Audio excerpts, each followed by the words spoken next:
Le proxénétisme des cités, une filière d'un nouveau genre en pleine expansion.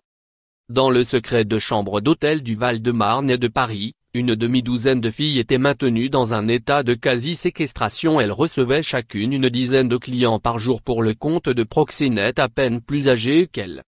5 hommes, aujourd'hui âgés de 25 à 33 ans, sont poursuivis pour avoir animé ce réseau de prostitution, en 2012.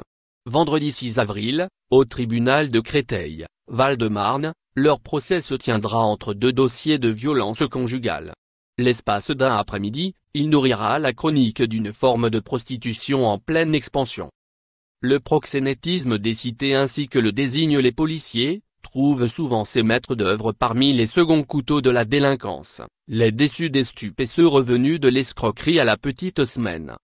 Depuis quelques années, ces filières franco-françaises prospèrent au milieu des réseaux internationaux, en recrutant dans les foyers de l'aide sociale à l'enfance, à la sortie des lycées, sur Facebook ou Snapchat. Plus d'une victime sur 2 identifiée est mineure, ce qui diffère des réseaux étrangers classiques, note Jean-Marc Droguet, directeur de l'Office central pour la répression de la traite des êtres humains, OCRTE. Celles qui sont exploitées par ces souteneurs d'un nouveau genre s'expriment peu. Il peut y avoir une peur des représailles, considère Arthur Merle-Beral, conseil de l'association Agir contre la prostitution des enfants, ACP, partie civile au procès de Créteil.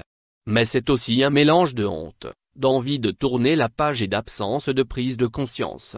Elles ne se rendent pas nécessairement compte de la gravité des faits et ne se considèrent pas toujours comme des victimes.